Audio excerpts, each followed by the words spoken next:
Sabi po sa Psalm 27 verse 4, "One thing I have asked of the Lord, and that I will seek, that I may dwell in the house of the Lord in His presence all the days of my life, to gaze upon the beauty, the delightful loveliness and majestic grandeur of the Lord, and to meditate in His temple." Amen. Praise God. Ito po ang araw para patuloy po nating papurihan, sambahin, dakilain ang ating Diyos na buhay. Sama-sama po tayong umawi at magpuri sa Kanya. Amen? Praise God.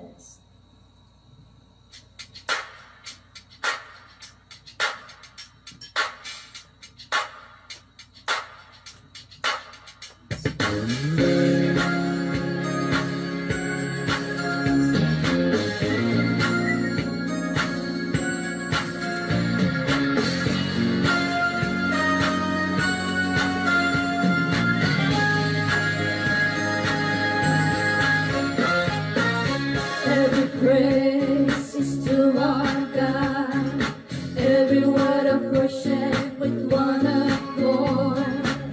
Every praise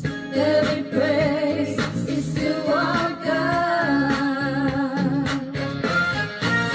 Sing hallelujah to our God, glory hallelujah is to our God. Every praise is to our God. Every praise is to our God. Every word of worship with one accord. Every praise is to our God. Sing hallelujah to our God. Glory, hallelujah, is to our God. Every praise is to our God. Every praise is to our God. Every word of worship with one accord. Every praise is to our God. Sing hallelujah to our God. Glory, hallelujah is to our God. Every praise is to our God. Every praise is to our God. Every word of worship with one accord. Every praise is to our God. Sing hallelujah to our God. Glory, hallelujah is to our God. Every praise is to our God. God my Savior, God my healer, God my deliverer. Yes, He is. Yes, He is. God my Savior, God my healer, God my deliverer. Yes, He is. Yes, He is. God my Savior, God my healer, God my deliverer. Yes, He is. Yes, He is. Yes, He is. Yes, He is. Every praise is to our God. Every word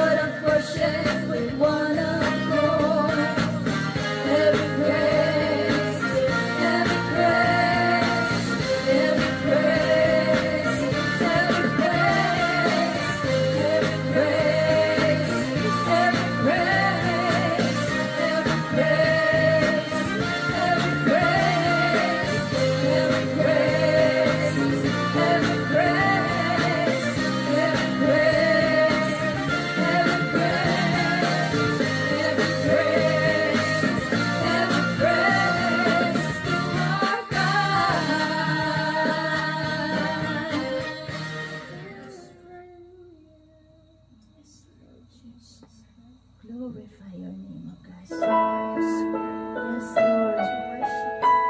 Thank you, Father God, that you are in the midst of us, O God. Hallelujah. We love you, Lord Jesus. We praise you, O God. We glorify you. Hallelujah.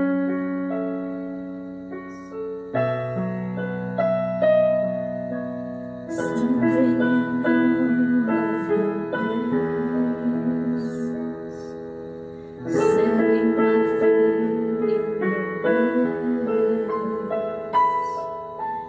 entering into your presence, to behold you face to face. God of all heaven and earth,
give all to be with you.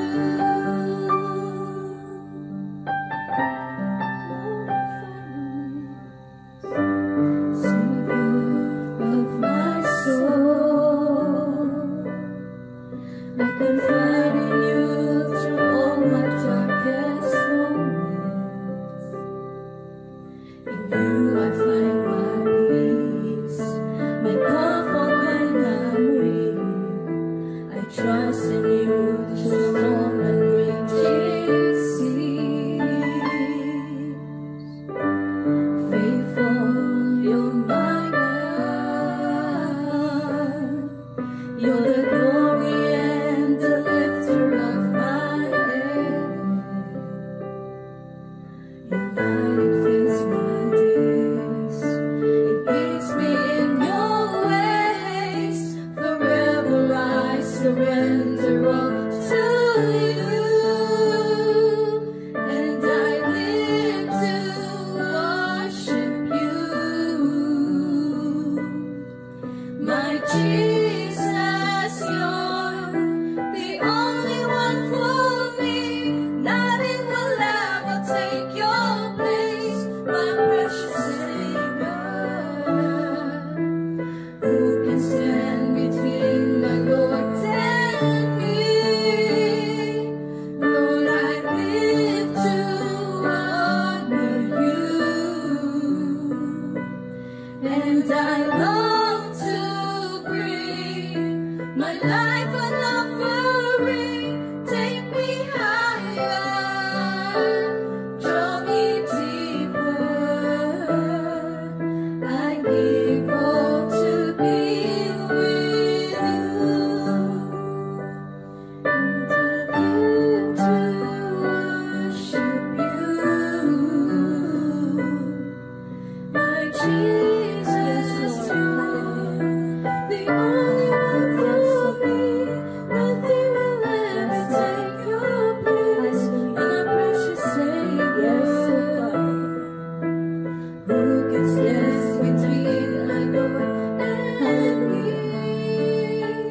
Lord, I live to honor you. We honor you, God.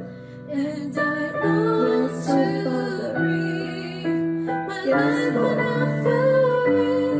Take me Glorify your name, O God. draw me You are deeper. worthy of all our praises. I give all Yes, to Lord, thee. dakilang mo kami, Lord, dakilang our Diyos. Take me higher, draw me deeper.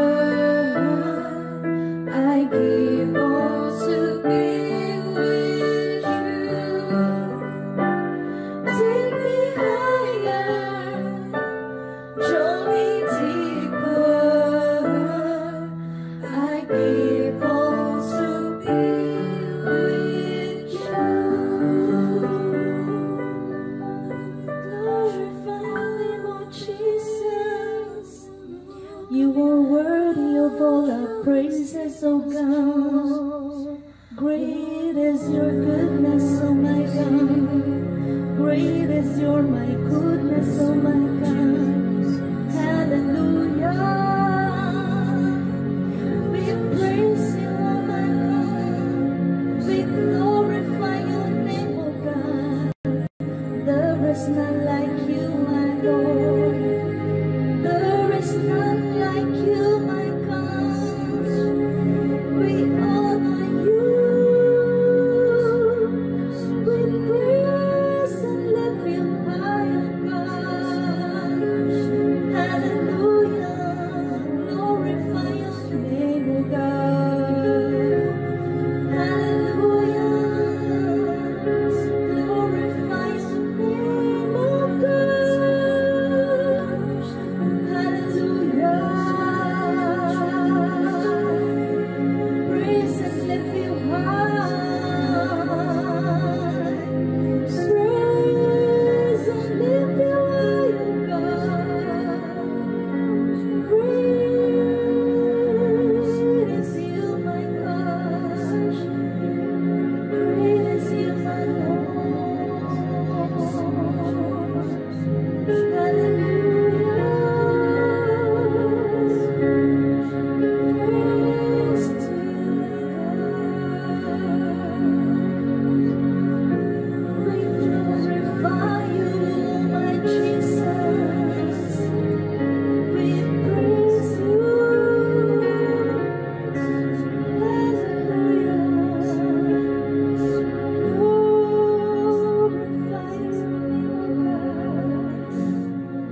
Glorify your name, O Jesus.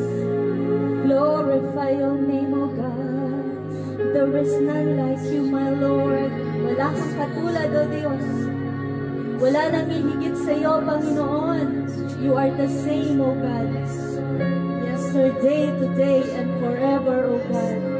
Hallelujah. You are with us, O God. Walang mahirap sa iyo, Panginoon. All things is possible, O God.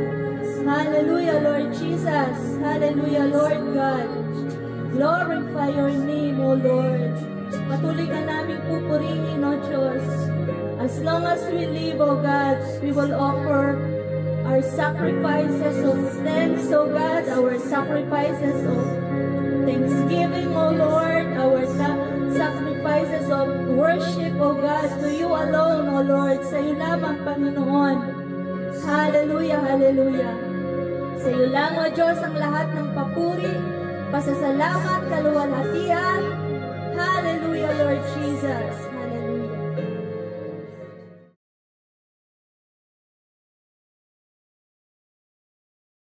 Magandang umaga po sa bawat isa. Patuloy ko po kayong binabati sa pangalan po ng ating Panginoong Jesus. May the grace and peace of our Lord Jesus be with you.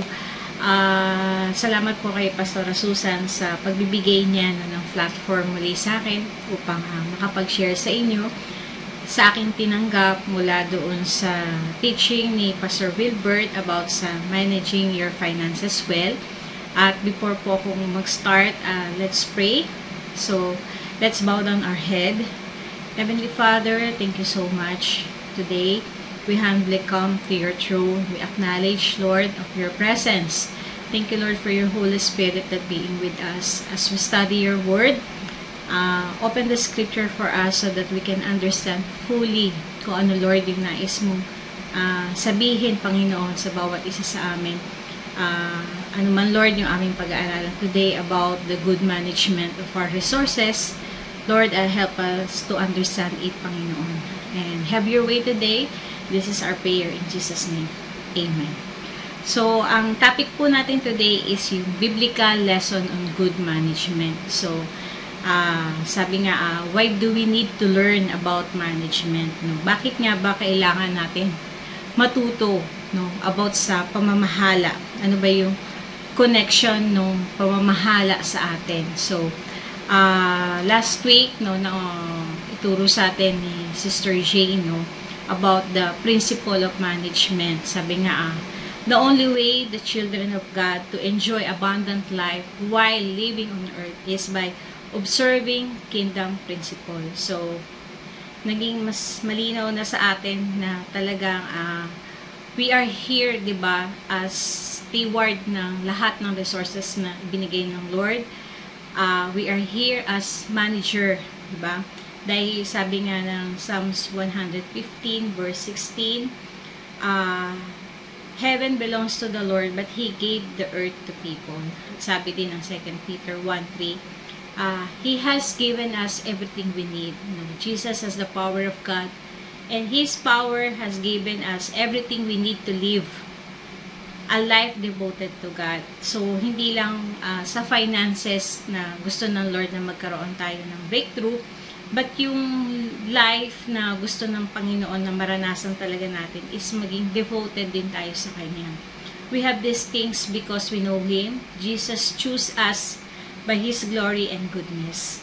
Sa Matthew 6:10 din po sabi dito, we pray that your kingdom will come and that what you want will be done here on earth, the same as in heaven. So, lahat po tayo gusto ma-experience yung ganitong buhay sa earth, diba? Na talagang extension of heaven, na yung heaven economy, na walang kakulangan, walang kasalatan, na open heaven, na kahit minsan nasa mysterious side tayo ng open heaven, but nandun pa rin yung provision na nagmumula sa Panginoon. Dahil sabi din po ng Matthew 6 verse 33, but seek first the kingdom of God and His righteousness, and all these things shall be added unto you. No, kailangan talaga natin na pagsumikapan na unahin, no, yung paghahari ng Diyos sa buhay natin. Kailangan natin na pagsumikapan na unahin yung kanyang katwiran. Dahil sabi nga sa pangako ng Panginoon na lahat ng ating needs ay idadagdag sa atin. No? Makita natin that setting our priorities, no, kung paano natin na pamahalaan yung buhay na ibinigay ng Lord sa atin. Sabi nga, with all these promises, di ba? God give us the earth para magkaroon tayo ng dominion, di ba? God give us everything that we need in life, na talagang ano man yung nangyayari sa heaven, no, mangyari sa atin dito sa lupa, na hindi natin kailangan pumunta sa heaven para lang maranasan yon. But sabi nga, why is that so many believers are financially broke? Pero bakit madaming pangako ang promises ng Lord sa atin, pero broke pa rin tayo, no? Bakit nararanasan pa rin natin yung kakulangan? Diba? Why is that so many pastors are still living in poverty? Hindi rin naging ligtas yung kanyang mga lingkod para maranasan ng kahirapan, diba? Why is that so many churches suffer from financial lack, diba? Na share nga sa atin, diba, ni Pastora Susan last time na maraming churches ang nagsara during pandemic, no? Dahil hindi nga makalabas ang mga tao, hindi makatrabaho, no, dahil hindi naging self-supporting, no, ang mga churches. Marami din talaga ang nagsara. So, why is that the riches of this world is in the hand of unrighteous, no? Nakapag tinignan natin yung mga top 10 billionaires, no, sa Pilipinas, o kahit sabihin na natin top 100 billionaires sa Pilipinas, iilan lang ang masasabi mong righteous man and woman, no? Pag tinignan din natin, bakit nga ba sila mayaman, diba? Makita natin doon yung kanilang paraan ng pagmamanage, no? Lalo na sa kanilang mga negosyo, no? Napakalayo sa atin, no? Kaya the answer of all these questions lies in one of most ignored kingdom principle, diba? Ano yung hindi natin masyado nabibigyan ng pansin na mga prinsipyo noon, diba? Masyado tayong nagtuon ng oras, no, na talagang panghawakan ng pangako. Walang masama na panghawakan natin yung pangako ng Panginoon. Pero kapag hindi rin natin ino-observe yung mga kingdom principles, lalo na dito sa principle of management, hindi talaga natin mararanasan, no, lahat ng pangako ng Panginoon. Kaya sabi dito, but Jesus teach about biblical lesson about good management. Kaya itong ating topic today about nga sa biblical lesson about good management, I believe that this is very important, no, na dapat talaga nating matutunan. Kasi sabi nga dito sa Genesis 2 verse 4 to 5, and that is how the universe was created. The Garden of Eden. When the Lord God made the universe, there were no plants on earth, no seeds had sprouted because He had not sent any rain, and there's no one to cultivate the land. The earth on its early stage of creation was void of life, and no trees, no plants, and no seed. Diba? Bakit? Sabi nga, because the Lord did not send rain yet. So why? Because there was no man to work. God created us to work. No? Nilikha tayo ng Lord na to worship Him, but He created us to work. Sabi nga, the first man tasked with working the Garden of Eden. We are to make good use of what God has given us. Yung resources, yung time, yung skills natin. Dahil nga, the principal motivation of God in creating man is for Him to dominate earth. But for that to happen, He must be a good manager of everything that God has created. Sabi po yan ni Dr. Miles Monroe. Diba, last week nga na tinalakay ni Sister Jane about sa pagiging good manager. Diba? Sabi dito, work is in Hebrew is eragon, means management. So, God will not let anything to grow until He found a manager. So, management demands work. So, kailangan talaga ng trabaho. Di kailangan natin na puro na lang tayo laging mananalangin, lagi lang tayo attend sa worship, or magpe-fellowship. So, ang pinaka-motivation ng Lord kung bakit niya tayo kinreate is para tayo ay mag-work, no? Magtrabaho. Sabi nga, this teaching is vital nowadays dahil kung makikita natin, di ba, yung krisis na nararanasan ng ating ng ekonomiya ng mundo, at mararanasan pa dahil alam natin na may prophecy talaga na darating yung mas magkakaroon pa ng crisis sa ekonomiya, di ba? Kaya ngayon pa lang God wants us na to learn this principle as soon as possible, di ba? Kaya mapalad kayo na mas bata sa amin dahil mas magiging mabilis yung pag-achieve nyo sa mandate na binigay ng Lord kapag in-embrace nyo yung ganitong prinsipyo. Sabi nga, unanswered prayer is regulated by your capacity to manage. So, meron pa ba tayong mga unanswered prayer till now? Diba? Let's check, no? Baka may mga prinsipyo tayo na hindi ino-observe, diba?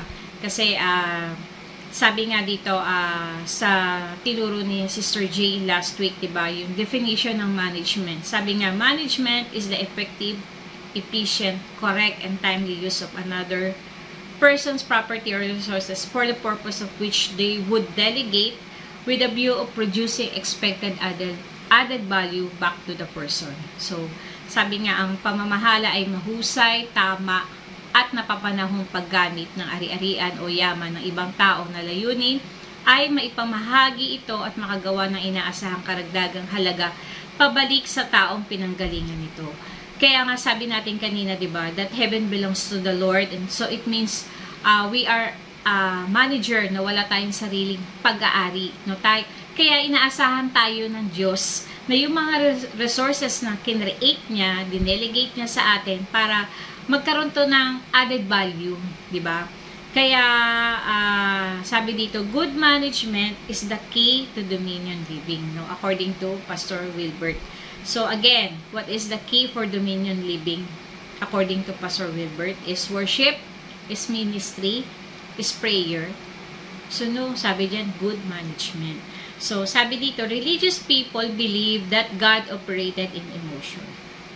So madami tayong bagay na minsan ginagawa na akala natin na pag na maaantig natin yung puso ni Lord. At kapag naantig natin yung puso ng Panginoon ay ibibigay niya sa atin, no? So, sabi nga, they believe that God feels sorry for them and He will give what they want. That's why many religious people are broke. No? Naalala ko yung turo ni Pastor Awi about holy but broke. Diba? Kailangan makipakita natin sa Diyos, magpakita natin sa Lord na mabuti tayong katiwala, na kaya nating pamahalaan yung kanyang ibinigay sa atin, di ba?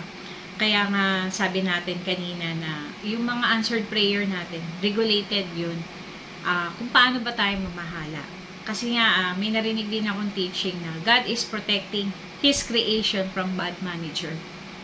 Kaya yung last week na tinuro ni Sister Jane about sa good manager, na yung mga character dapat ng good manager, maganda na maipossess po talaga natin yun. Maipakita natin sa Lord na we are able, no? We are able to manage, no? Kung ano yung pinagkatiwala niya. Sabi dito, ito yung ating pinaka-topic, biblical lesson in good management. So, basahin po natin yung John 6. Sabi dito, ito po yung Jesus feeds the 5,000. After this, Jesus went away to the other side of the Sea of Galilee, which is the Sea of Tiberias, and a large crowd was following him. Because they saw the sign that he was doing on sick, Jesus went up on the mountain, and there he sat down with his disciples. Now the Passover of the feast of the Jews was at hand.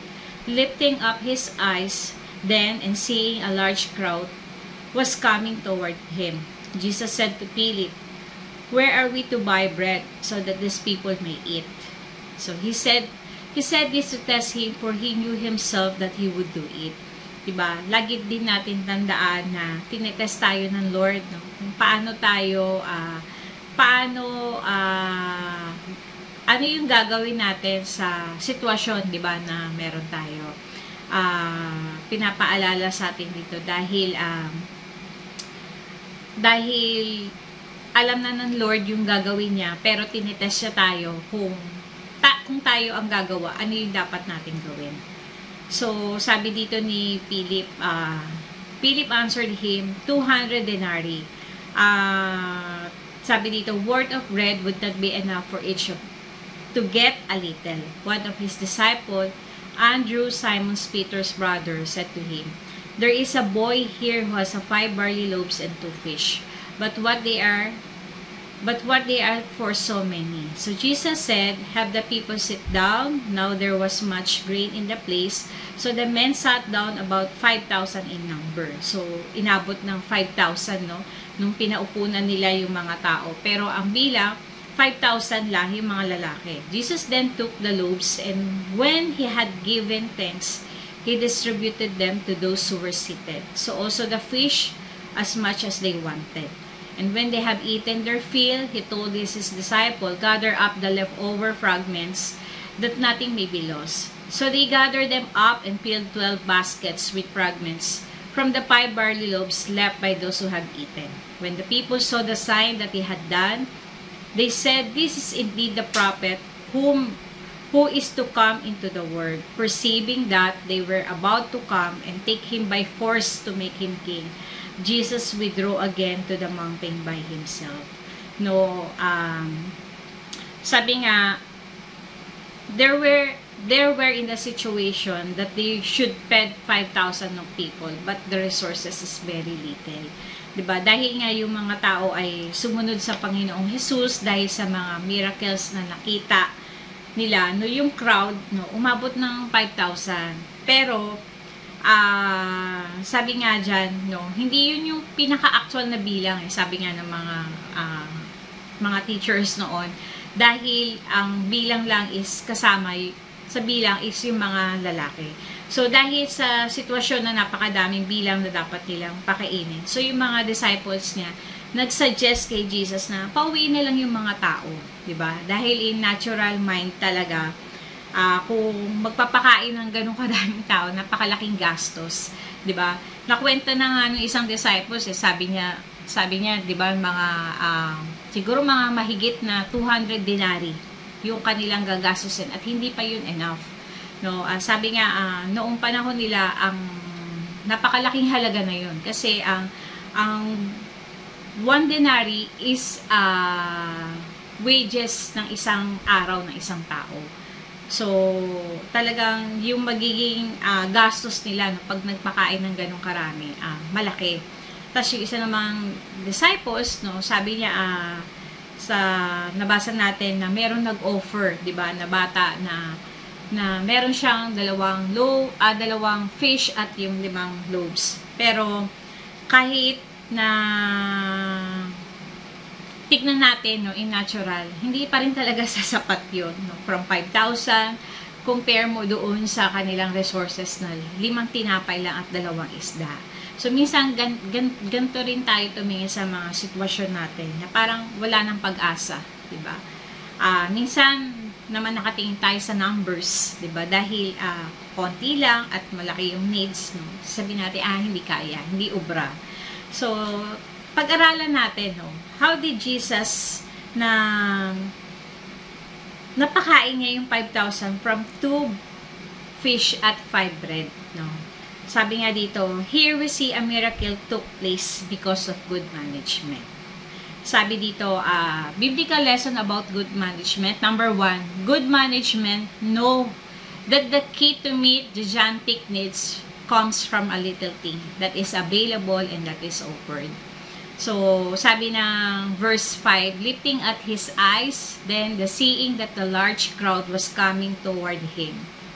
Jesus said to Philip, where are we to buy bread so that these people may eat? He said this to test him, for he himself knew what he would do. Philip answered him, 200 denarii worth of bread would not be enough for each of them to get little.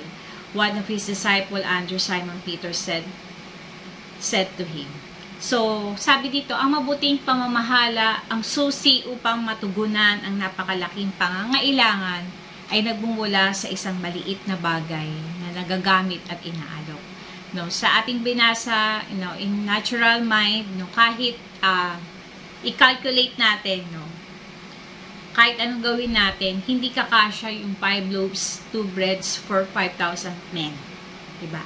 Parang kahit siguro himayin mo yun ng sobrang liit-liit, diba? O tadtadin mo yung tinapay, hindi rin siya kakasya. Pero dahil sa good management, yung napakalaking needs nila is natugunan, mula sa isang maliit na resources. Kaya sabi dito, make an inventory of available resources. Ano ba yung available resources mo ngayon? People, money, and properties. Kaya nung tinanong ni Jesus yung kanyang mga disciples, ano yung dapat gawin? At may nag-offer nga ng 5 loaves at 2 fish. Kapag meron tayong ganitong sitwasyon na hinaharap, paano natin tinitignan yung resources natin? Diba? Paano natin chine-check, ano ba yung meron tayo? Diba? Na hindi natin kailangan na umutang o yung kailangan yung malaking halaga kagad, para lang ma-meet, diba? Yung malaking halaga na kailangan natin. Kailangan nga, sabi, start to look what you have at that moment. Anong meron ka ngayon? Huwag tayo mag-focus dun sa wala tayo. Huwag tayo mag-focus dun sa magiging resources din natin in the future. Diba? Sabi nga, sa inventory, medyo mabusisi po talaga pag mag-i-inventory. Kasi kailangan natin tong upuan. Kailangan mo kumuha ng ballpen at notebook at para magsulat ka talaga, pag-aralan talaga ano yung meron ka para matugunan ano yung pangangailangan mo na malaki. Kasi 'di ba, minsan may mindset tayo na mahilig tayong humingi kay Lord. Lord, kailangan ko ng pera. Si Lord hindi sa atin magbibigay ng pera. Ang ibibigay niya sa atin ideas, 'di ba? Kaya look around, tignan mo sa bahay mo, ano yung meron ka na pwede mong magamit para magkapera ka. Kasi ang dalas ko rin na marinig to sa iba na wala akong kapera-pera. Pero meron naman tayong ways para magkapera tayo. For example, meron ka na bang mga gamit na hindi mo naman na ginagamit or mga damit, na pwede nating ibenta, 'di ba? Or pwede naman meron kang skills na pwede mo i-offer sa iba para bayaran ka. 'Di ba? Sabi nga sa binasa natin kanina sa 2 Peter, 'di ba? Na God has given us everything we need. Kaya kapag nakita ni Lord na yung maliit na bagay na meron tayo, na pamamahalaan natin ito ng tama, sabi nga, siya na yung magmumultiply. Kailangan lang makita sa atin ni Lord na yung yung hawak natin na meron tayo, kaya natin to pamahalaan ng maayos, 'di ba? Sabi nga dito, because money is attracted to good management. Yan. Kaya wag natin isipin din kagad na yung trabaho natin or yung employment lang natin yung magiging source of income natin, So, kung meron kang skill na pwedeng gamitin natin, gawin natin. Wag lang tayo mag-focus sa isang source of income, 'di ba? Sabi dito, paano nga ba natin mapaparami yung kakaunti? So, last Sunday, nabanggit ni Sister Jane, yung character of a good manager is diligent. Kailangang masipag. Kasi yung mga tao masipag, yung mga kakaunti na paparami niya. Dahil sabi nga ng Proverbs 10:4, a slack hand causes poverty, but the hand of the diligent make rich. Ayaw ng Lord na tamad tayo. Diba? Sabi nga, God want us to be an economist. Ano ba yung economist? Sabi, an economist get the maximum out of minimum. Diba? So, meron ka lang kaunting pera. So, ipuhunan mo. Bumili ka ng ground pork, sibuyas, molo wrapper, and then may simmer ka sa bahay. Then, ibenta mo. Diba? Tapos, ulitin mo uli yun, kinabukasan. So, yung maliit mong puhunan, so, lalaki siya ng lalaki. Diba?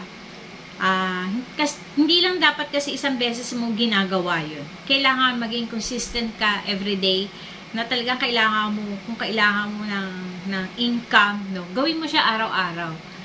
Gawin mo talaga religiously na magtinda para yung goal mo na makuha yung ganong amount is ma-target mo talaga. Sabi nga, don't immediately look for resources outside. Discipline ourselves to maximize the little things that we have. No, wag agad din daw tayo maghanap ng tulong sa labas. O wag kaya agad tayo maghanap ng mauutangan ng pera, di ba? Wag din natin isipin na, itaya ko kaya sa loto tong 100 pesos ko, baka maging 1,000. Diba? Mali po. Kasi lottery is ungodly because it doesn't work. Nung ayaw ni Lord, no, yung pagsusugal. Diba? Kasi nga, ang intention ni Lord sa atin is magtrabaho. So, kapag umasa tayo sa pagtaya sa loto, pagtaya sa casino, pagtaya sa loteng up, doon na natin inaasa na magkakapera tayo. So, sabi nga, gambling is an attempt to gain without work. Kaya hindi natin kailangan magsugal. So, ang kailangan natin talaga is pamahalaan ng mabuti kung ano yung meron tayo. Kahit maliit lang yan, no? Makita natin, pag nakita ni Lord, our part na ginagawa natin ng mabuting pinapahamalaan natin ng mabuti yung binibigay niya, no? Siya na mismo yung magdadagdag, 'di ba? Testimony din natin to sa church, 'di ba? Kasi hindi biro yung mga gastusin sa church natin, 'di ba? At wala naman po tayong sponsor sa labas. Wala tayong mga foreign supporters, 'di ba? Kakaunti lang yung bilang ng members. Pero natutugunan yung malalaking needs ng church, 'di ba? Dahil na rin sa good management ng ating mga leaders, sa good management ni Pastora Susan. Kaya napakahalaga na napapakita natin na mabuti tayong tagapamahala kapag yung maliit na bagay is na natutugunan natin yung malalaking needs, 'di ba? Sa pangalawa, good management, start organizing people within our community and family. Sabi dito sa verse 9, there is a boy here who has 5 barley loaves and 2 fish. But what are they for so many? Jesus said, have the people sit down. Now there was much grass in the place. So then the men sat down about 5,000. So ang mabuting pamamahala ay nagsisimula na mag-organize ng mga tao sa loob ng ating community or ng pamilya. Dahil sabi din po ng Luke 9:12-14, now that they began to wear away, the 12 came and said to him, send the crowd away into the surrounding villages and countryside to find lodging and get provision. For we are here in a desolate place. But he said to them, you give them something to eat. Diba? Sa mata ng mga disciples, sabi, Lord, paalisin mo na yan, no? Pero sabi ni Lord, you give them something to eat, they said. We have no more than 5 loaves and 2 fish unless we are to go and buy foods for all these people. For there were about 5,000 men. And he said to his disciples, have them sit down in groups about 50 each. So, sabi nga, organize means to arrange and form the people into smaller units with the purpose of meeting their needs. So, yun po yung meaning ng organize, no? Na talagang kailangan na i-arrange or into smaller unit, no? Kaya sabi dyan, ginawa nila by group of 50s yung mga tao. So, ilang groups yung bale. Kaya mahalaga talaga yung pag-organize or organization chart, di ba? Minsan kahit sa loob ng church, dahil para mas maging maayos yung ministry, kaya madalas yung naririnig kay Pastora Susan, di ba, na ina-assign niya kami by partner for specific task sa ministry para mas mabilis maibaba o maiabot kung ano yung needs ng mga member. Kasi kapag organized, no, kapag organized, mas nagiging effective din yung communication. Kasi alam mo kung sino yung dapat kausapin, alam mo kung sino yung dapat na makipag-coordinate ka. Kasi sa organizing is important na magkaroon talaga ng coordination at communication. 'Di ba? Kasi tulad nung naging advice ni Jethro kay Moises, 'di ba? Ano yung naging problem ni Moises? So makita natin yan sa Exodus 18:21. Sabi ni Jethro kay Moises, no, select capable men from all the people, men who fear God, trustworthy men, and who hate dishonest gain. So isa talaga sa mga character ng isang good manager is trustworthy, and appointed them as official over 1,000, 150s, and 10s. Diba? Kaya nga kapag kasi organized, nagkakaroon ng sistema. At kapag may sistema ka, diba, it makes things easier, effective, efficient. No? Hindi yung labo-labo ba? No? At kapag may sistema, mas nagiging productive ka at mas nagiging mabilis, diba?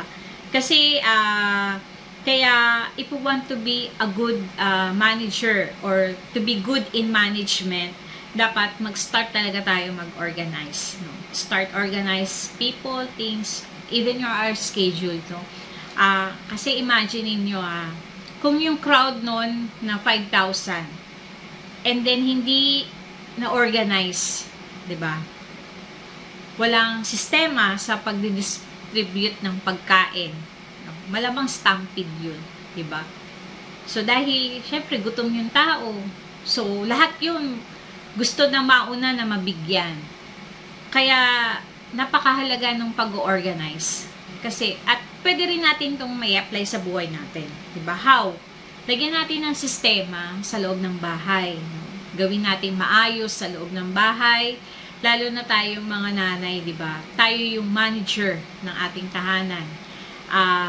Na kapag organize sa loob ng bahay is napakaganda sa pakiramdam, 'di ba? Kapag organize sa loob ng bahay, no, maayos, no, madali din natin nahahanap yung mga bagay-bagay, no, lalo na kapag tinatanong sa atin, "Ma, alam niyo naman mga anak natin," or "Ma, asan yung ano," 'di ba? Madali natin nang sasabi, "Andiyan." So, lagyan natin ng sistema. Ganon din sa trabaho, no, sa pagnenegosyo, lagyan natin ng sistema. Lalo na sa business, 'di ba? Hindi pwedeng walang sistema kundi talaga malulugi ka. So, sa pag-aaral din, paano ka magkakaroon ng sistema? Ano ba sistema mo sa pag-aaral? Kapag exam ka lang ba mag-aaral? You're aiming for honors, you're aiming for excellent, pero wala kang sistema, 'di ba? Pero kung lalagyan mo ng sistema yung pag-aaral mo, that everyday, no, yung tinuro ni teacher, binabalikan mo, 'di ba? So hindi lang sa ministry talaga no, magagamit natin or useful yung organizing. But yung sa daily life natin, kailangan lang maging consistent tayo no sa pag-a-apply na laging organize. Kasi baka mamaya, ngayong araw na to, organize ka. Pero after week na naman, yan, magulo na naman. So, kailangan maging consistent tayo. Sabi nga, when people are organized and their needs are met by feeding their right, they will produce the resources needed to fulfill our assignment. Sabi ni Pastor Wilbert. Makita po natin yan sa Matthew 17 verse 24. Sabi dito, the temple tax, when they came to Capernaum, the collectors of the 2 drachma tax went up to Peter and said, "Does your teacher not pay the tax?" He said, "Yes." When he came into the house, Jesus spoke to him first, saying, "What do you think, Simon? From who do kings of the earth take toll or tax? From their sons or from others?" When he said, "From others," Jesus said to him, "Then the sons are free. However, not to give offense to them, go to the sea and cast hook, and take first fish that comes up, and when you open its mouth, you will find a shekel. Take that and give it to them for me and for yourself." So, yung shekel na tinuturo po dito is pera, no? Coin. Ito yung tawag sa coin nila, no? Ito ay Israel currency nila, sa money nila. Sabi nga, ang pera daw ay nasa isda. So, the resources of the church are in the people. So, ang pera ay nasa mga church members. No, this is very true talaga. Dahil, naalala nyo po how we acquire yung lot sa Vista Verde. Diba? The people inside the church, no, ang nag-produce ng mga resources, no, para mabayaran natin yung lot. Yes, may mga ilan nag-donate outside, but yung primary source is nasa loob ng church. And until now po, ay binabayaran po natin to sa bank, almost 18,000 a month. So, kung tayo po ay nag-pledge, diba, sa Lord, no, sa Lord tayo nagpe-pledge, huwag nating kalimutan. Kasi, kaya kapag binigay nyo po yung offering nyo, ilagay nyo po doon sa building lot, no, para doon po namin yun nire-record. So, 10 years po ang loan natin. No? Wala pa po tayong 1 year na nagbabayad. Kaya, sabi dito, they need to be fed and led and empowered before they will release their resources for building the church. So, kailangan pa ba ng mga hype messages para magbigay tayo? Kailangan pa ba na touch tayo sa mga mensahe bago natin i-release yung ating tithes and offering? Sabi nga, as minister din, no, teach them how to give to God. No? Tayo mga inatasan ng Lord na magturo din ng kanyang salita, no? Turuan natin sila na magbigay sa Panginoon. What is the right manner of giving? Sabi nga ni Pastor Wilbert, we should give sacrificially. Diba? We should give faithfully. Diba? Sabi nga natin is, tithing is yung training program ni Lord para i-test kung faithful ba tayo sa pagsiset aside ng 10% na hinihingi niya. We should give consistently. So, hindi compulsive giving. Hindi pwedeng yung, ngayon Lord, magbibigay ako, next month hindi. Kundi maging consistent po tayo. We should give increasingly.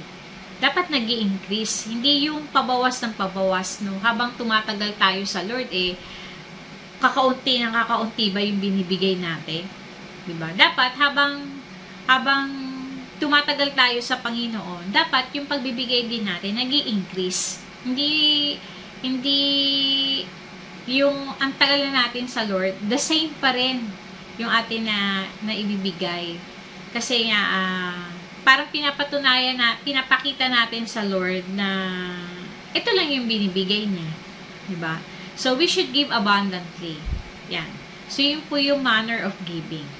Sa pangatlo po, good management, know the importance of gratefulness to God even for little resources and maximizing its use. So, sabi ng verse 11, Jesus then took the loaves when he had given thanks, he distributed them to those who were seated. So also the fish as much as they wanted. So, alam ng mabuting pamamahala ang kahalagahan ng pasasalamat sa Diyos. No? Kahit sa maliit na pagkukunan at na ma-maximize yung paggamit nito. So, sa maliit na bagay, marunong tayong dapat na magpasalamat sa Panginoon. At kapag nakita ni Lord na tama yung ating puso, tama yung ating paggamit, di ba? Napapatunayan natin sa Kanya na meron tayong kakayanan na mamahala, di ba? Kasi lalo na kung na-maximize natin kung ano yung meron tayo. So, example, di ba? Alba, ako nagbi-business ka, paano mo ma-maximize yung maliit na pinagkukunan mo, 'di ba? E di gamitin natin lahat ng platform sa marketplace, lahat ng platforms, TikTok, Lazada, Shopee, 'di ba? Ganyan ginagawa ng ilan eh. So sa social media, pagpo-post sa Facebook, pagpo-post sa mga different na groups, 'di ba? Para makilala or yung market mo talaga mas maraming maabot. So, yun, maximize natin kung ano yung meron tayo.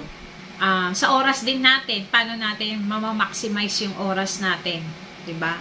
So, kung nagtatrabaho ka ba, hanggang 9 to 5 lang ang work mo. So, after 9 to 5, ano naman yung ginagawa mo? Kailangan talaga matutunan natin na i-maximize yung resources na meron tayo. For example, 'di ba? Wag lang tayong mag-aim for one source of income. Nabanggit ko nga kanina. Kailangan meron tayong multiple source of income.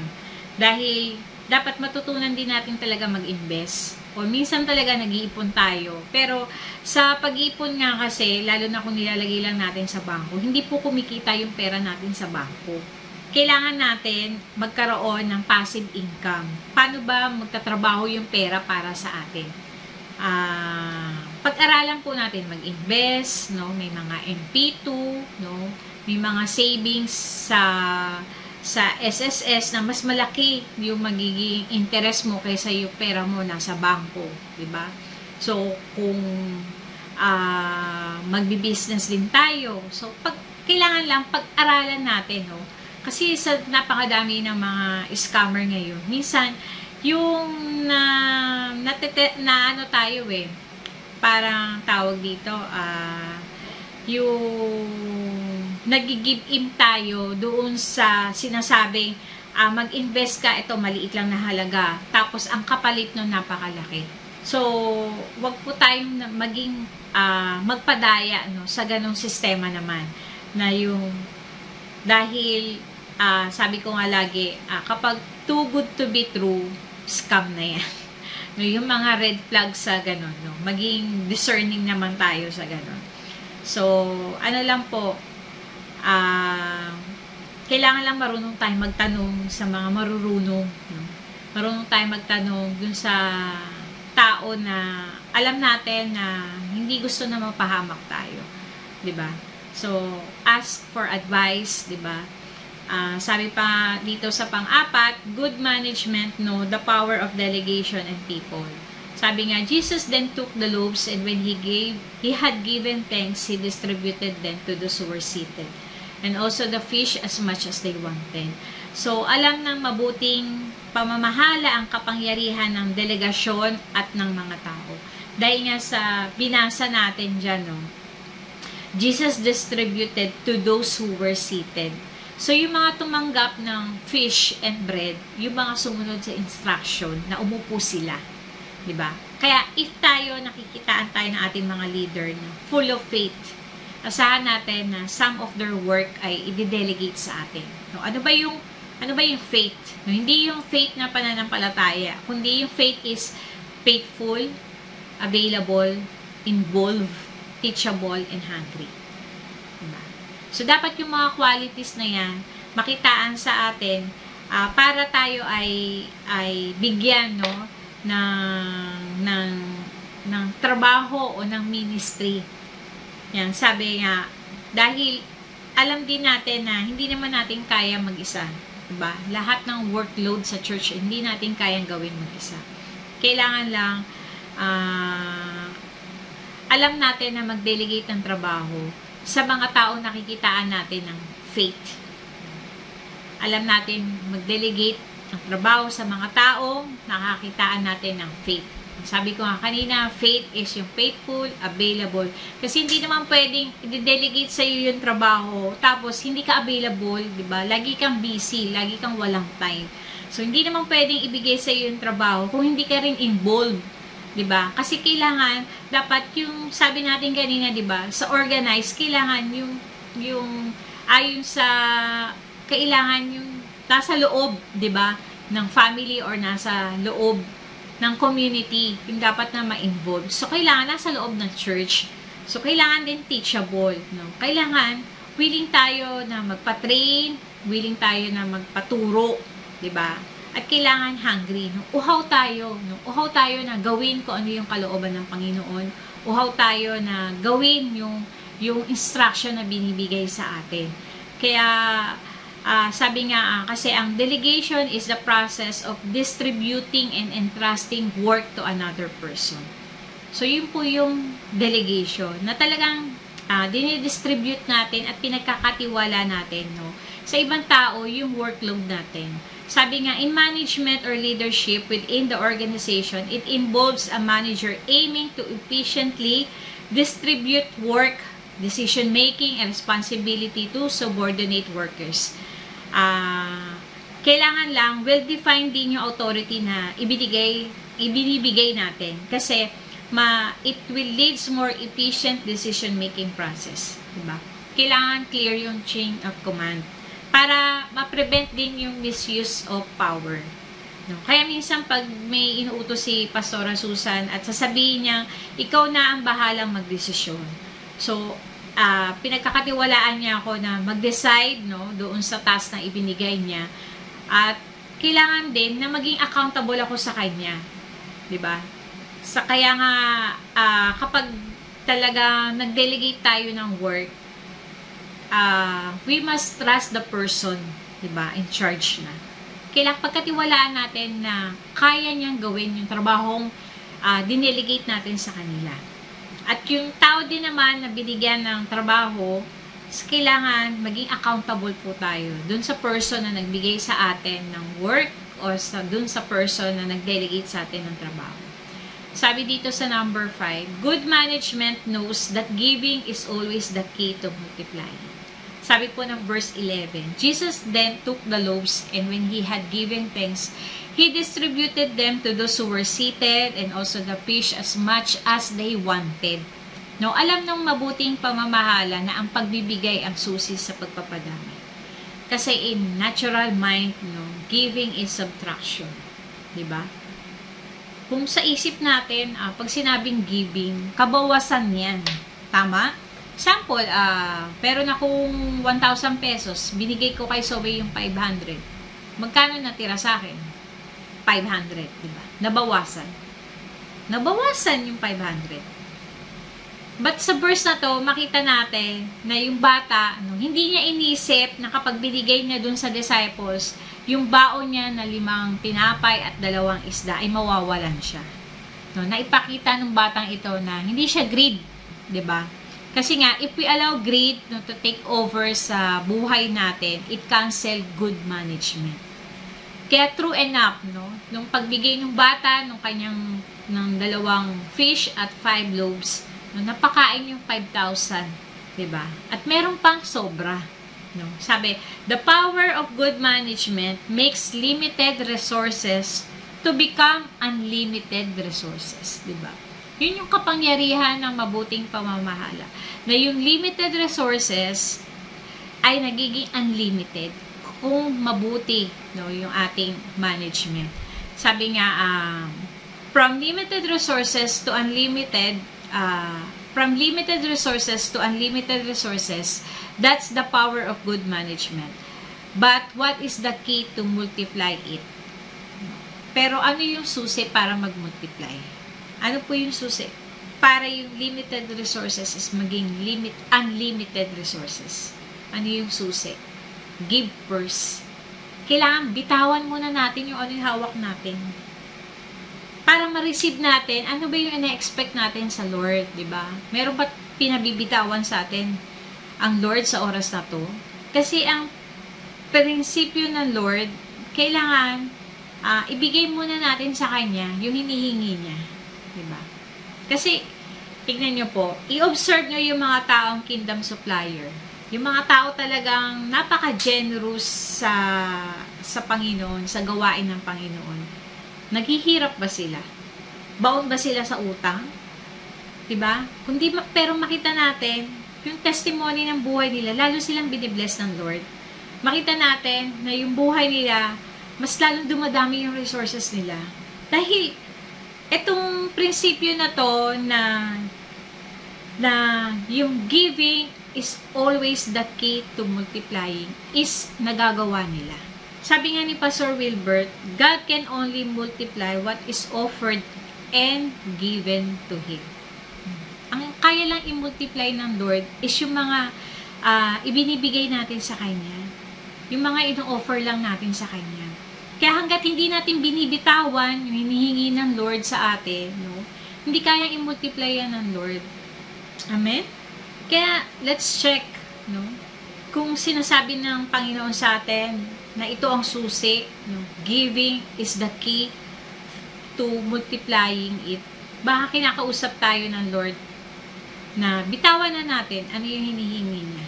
Para yung ine-expect mo na breakthrough sa finances mo, maranasan mo ngayon. So, sa pang-anim po, sabi dito, good management knows that the one of the goal of our ministry is to feed and make our sheep fit and healthy. So, sabi sa verse 12, And when he had eaten their fill, he told his disciple, gather up the leftover fragments that nothing may be lost. No, alam ng mabuting pamamahala na ang isa sa layunin ministry ay yung pakainin o gawing malusog ang mga tupa. So ang ministry po is not platform para tayo ay pagsilbihan, di ba? Hindi tayo pumasok sa ministry para mag-perform or hindi tayo pumasok sa ministry para tayo yung pagsilbihan ng iba, no? But yung platform ng ministry ay para mag-serve. Kaya nga tinanong kami ni Pastora, what is leadership? No, ang lumabas na lang sa bibig ko is serving. No, kasi ito yung pattern na binigay ng Panginoon sa atin. No, sabi dito, why do we need to feed and make them healthy? No, kasi nais ng Lord na yung church niya is maging strong, di ba? Kaya nais ng Lord na mapakain natin ang mga tao para hindi sila manghina, di ba? Para hindi maging sakitin, di ba? Para hindi maging weak church, di ba? Ang gusto ng Lord is maging unstoppable tayo, di ba? Pero salamat sa Panginoon dahil naniniwala ako na laging fresh, no, yung kinakain natin. Laging relevant yung naririnig natin, di ba? Kaya what we eat is seasoned with love and passion of our leaders, no? Sabi nga, a good manager, he knows the needs of his people, no? Alam niya kung ano yung pangangailangan ng tao niya. Tulad ng ating Panginoong Jesus, di ba? Nakita niya na yung mga tao na sumunod sa kanya, no? Hindi niya tinaboy yung mga tao, di ba? Na kahit na sinuggest ng kanyang mga disciples na pauwiin na lang kasi malaking gastos, di ba? Pero si Lord nag-provide for them, di ba? Kasi makita nga natin yan sa verse 12, no? Sabi doon, sabi ng verse 12, when they have eaten their fill, he told us, gather up the leftover fragments that had nothing may be lost.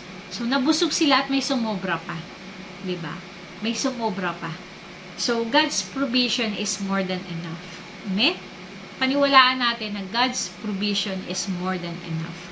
Ang provision ng Lord ay sobra-sobra. Na kung sa una nakikita natin na kulang, pero kapag nakita ng Lord na mabuti tayong napapamahalaan yung resources na binigay niya, ma-amaze tayo. He is more than enough. Na sobra-sobra talaga yung binibigay niya. Na kailangan, na nag-overflow, kaya talaga yung blessing na i-share din natin sa iba. Diba? At kapag kulang naman, no, i-check natin how we manage yung past na resources na binigay ni Lord. Diba? Are we faithful? Are we disciplined? Are we trustworthy? Are we honest? Are we diligent? Or are we accountable sa resources na binigay ni Lord? Diba? Dahil nga sa tinuruyan ni Sister Jane na ipapakita natin sa Lord na good manager tayo kapag itong mga character na to is talagang naisa pamumuhay natin. No? At kapag nagkaroon din tayo ng sariling company o sariling negosyo, think about the welfare of our employees. Diba? Na ibigay talaga natin yung mga benepisyo na para dun sa mga tao natin. Kuha natin yan ng SSS, ng PhilHealth, ng Pag-ibig, diba? So, iba pa nga, napakaganda ng mga benepisyo na binibigay nila, diba? Nagbibigay sila ng mga incentives sa mga empleyado nila. Yan. So, sa pangpito po, good management ensures no waste. So, sabi dito sa verse 12 pa rin, and when they have eaten their fill, he told his disciple, gather up leftover fragments that nothing may be lost. Sometimes, madalas dito po akong guilty. Lalo na sa pagkain, diba?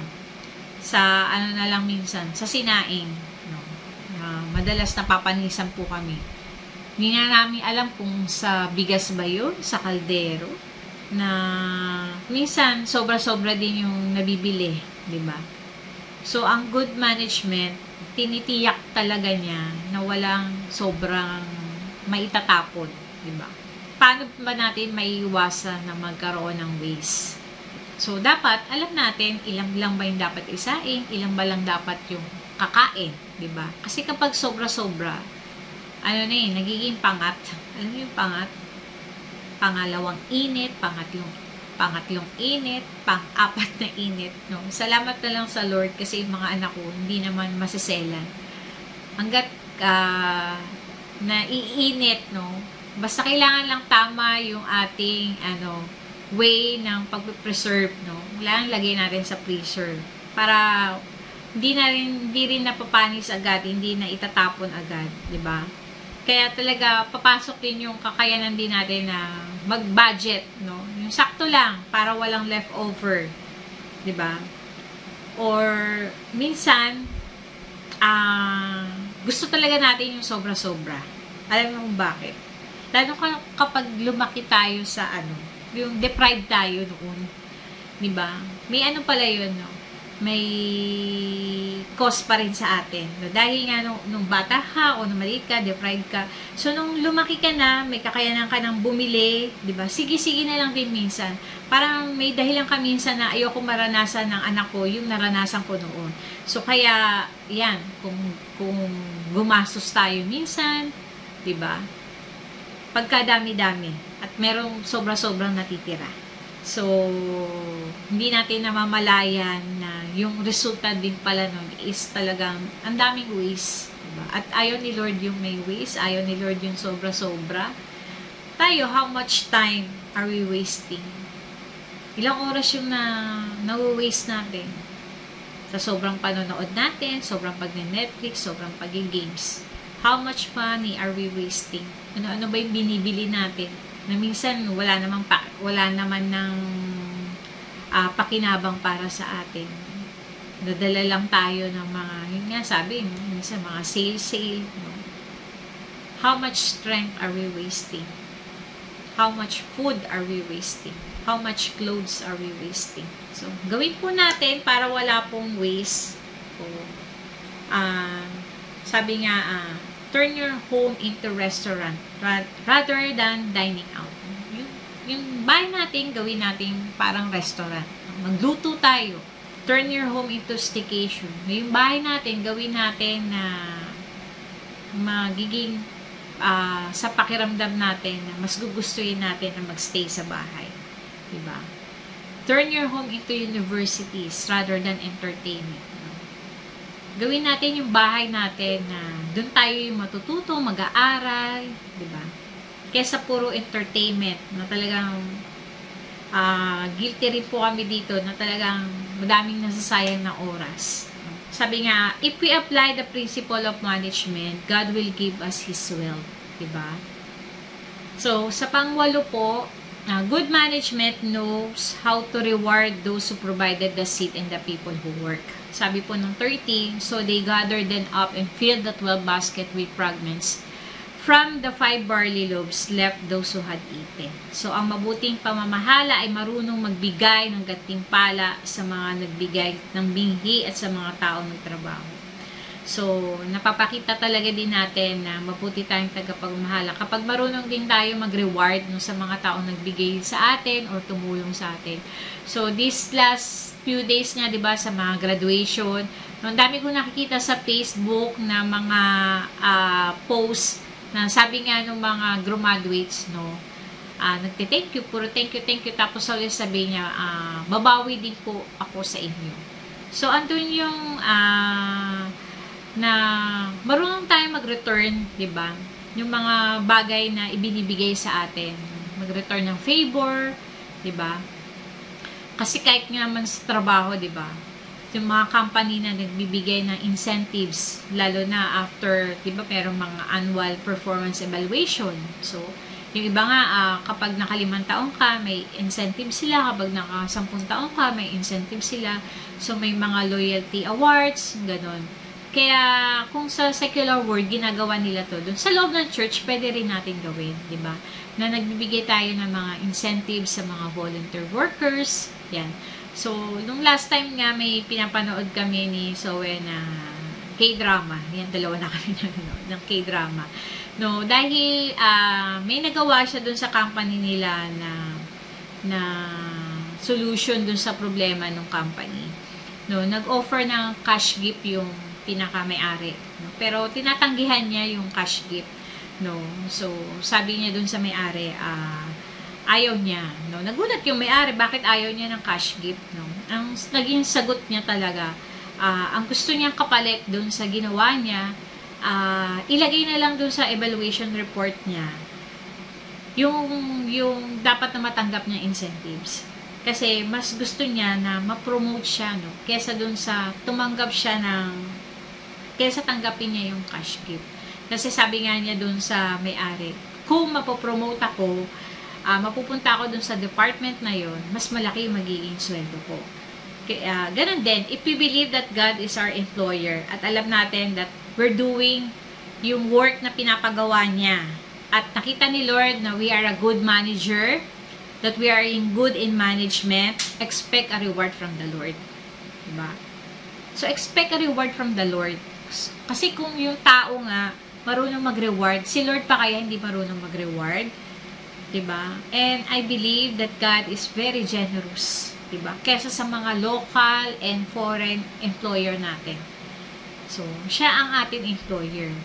So, kaya, kung gusto talaga natin ng reward, no?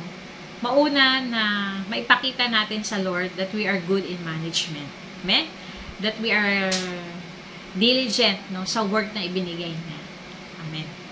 So, sa pang-9 po, good management leads to the recognition of God factor C in you and work.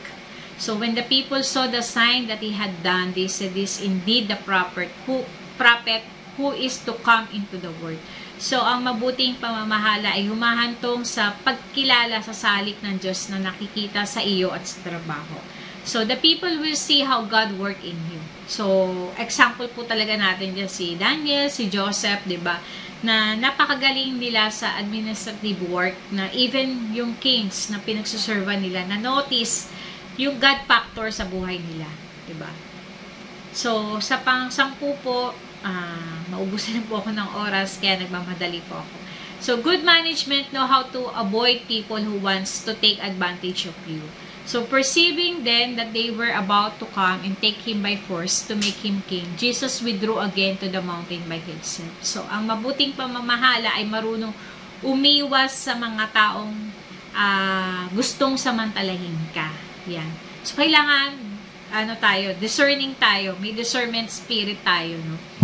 Na marunong tayo mag-say no, lalo na kung alam natin inaabuso tayo. Diba? Tulad ng ating Panginoong Hesus, nung nalaman niya na may binabalak yung mga tao na gawin siyang hari, no, umalis agad siya. Diba? Kasi nga sabi ng verse 14, no, nung nakita ng mga tao yung tandang ginawa ni Jesus, yung mga miracles na ginawa niya, yung pagpapagaling niya sa may sakit, yung pagpapakain niya sa 5,000. So, nasabi nila na totoo nga na si Jesus ay propeta, no? Kaya dahil nga may pangako ang Lord sa kanila na darating ang isang tagapagligtas at nakita nila yung mga signs and wonders na ginawa ni Jesus, no? Kaya they think na si Jesus is a political king, no? Kaya mahirap din po na mag-post sa social media, lalo na mga material things na meron tayo. So, yung mga achievement natin, huwag din tayo ng post. Dahil may mga tao na take advantage sa atin. Diba? May mga tao, ang trabaho talaga nila is mag-take advantage. Diba? Na kikita natin yan or nababalitaan natin yan sa mga news ngayon. Diba? Yung mga scammer. Trabaho na nila yun. Talaga mag-take advantage sa mga taong pwede nilang maloko. Kaya, assess your personal boundaries and what you're comfortable with. Be clear about your limits and values to prevent others from crossing them. Practicing no in a firm yet respectful manner. Pwede mag-no, pero yung hindi nakakabastos na magsasabi ka ng ayaw mo. Yung magsiset ka ng boundaries na hindi nila mararamdaman na disrespectful ka. So, lalo na sa panahon natin ngayon, talagang kailangan maging vigilant tayo, maging discerning tayo, no? Sa mga taong gusto tayong abusuhin. Yan. So, dito po ako magtatapos. Conclusion, God created man. He did not created a wealthy man or a poor man. They become wealthy and rich man, or they become poor depending on how they manage. No, si Lord, kinreate niya tao, diba? Hindi siya nag-create ng taong mayaman, hindi siya nag-create ng taong mahirap. So, kung mahirap man sila o mayaman sila, sabi doon, dahil yun sa kanilang, kung paano nila napamahalaan yung resources na binigay ni Lord. Are they good manager or a bad manager? They are good in management or they are bad in management. So, let's continue to ask God for wisdom and strength to apply the principle of management in all areas of our lives in a kingdom way. God is watching us, how we manage the resources He entrusted to us, whether it's small or big. Diba? Tinitignan ni Lord, paano ba natin na pinapamahalaan yung resources na pinakatiwala niya sa atin? Maliit man o malaki. Diba? Lagi natin tatandaan is, much is attracted to little. Kaya don't ask for more, but manage the little and much will come. Yan. So, sabi ni Pastor Wilbert, good management attracts the favor, blessing, and other resources needed to fulfill our mandate. Amen? So, inasahan talaga ng Lord na maging mabuting tagapamahala tayo para lalapit, no, yung favor, yung blessing, no, susunod na lang yan, yung resources na kailangan natin para ma-fulfill yung ating mandate. Sabi nga, good management attracts the resources of heaven to fall in us if we prove to God that we are a good manager. So, nawa po, patuloy po nagkaroon ng rema sa ating buhay, yung ating pinag-aralan today about good management. No, yung biblical lesson about good management. Pwede po natin to ulit-ulitin, no, para talaga may apply natin yung gustong ituro ng Panginoon sa atin. Dahil sa Lord, gusto niya talaga maranasan natin ang open heaven, maranasan talaga natin yung heaven here on earth, na talagang maranasan natin na all these things shall be added unto us. Pero gusto na makita ng Panginoon that we are good in management. Diba? Na yung sa maliit na bagay na pinagkatiwalaan niya tayo, makita niya tayo na faithful, makita niya tayo na discipline, no?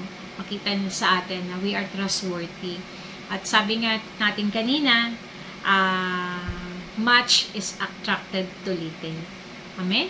So, patuloy na pagbulay-bulayan pa natin itong salita na ibinigay ng Lord sa atin today. And let's pray. So, Heavenly Father, thank you so much for this day. Thank you, Lord, for revealing us, Panginoon, this kind of teaching na napapanahon, na relevant, Panginoon.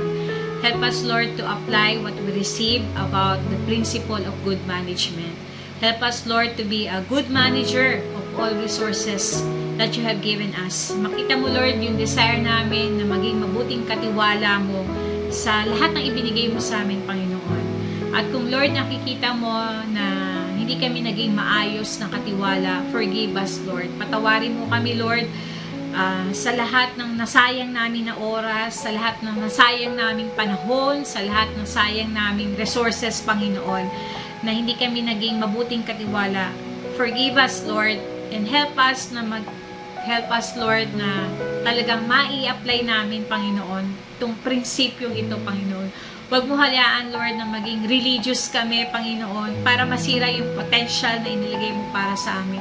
Huwag kang maging tamad na magtrabaho.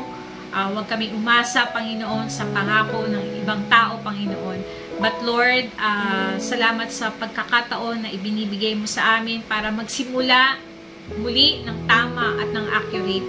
Empower us, Lord, by your Holy Spirit to apply this principle, Panginoon. Dahil gusto mo na ma-experience namin, Lord, heaven here on earth. Kaya, thank you, Lord, for the life, Panginoon, that have dominion, Panginoon, sa lahat ng bagay, Lord God. Kaya, thank you so much for Holy Spirit, for this this day, Panginoon, for your word. And this is our prayer in Jesus' name. Amen. Muli po, maraming salamat po sa bawat isa, sa time nyo, sa pakikinig nyo po. God bless us.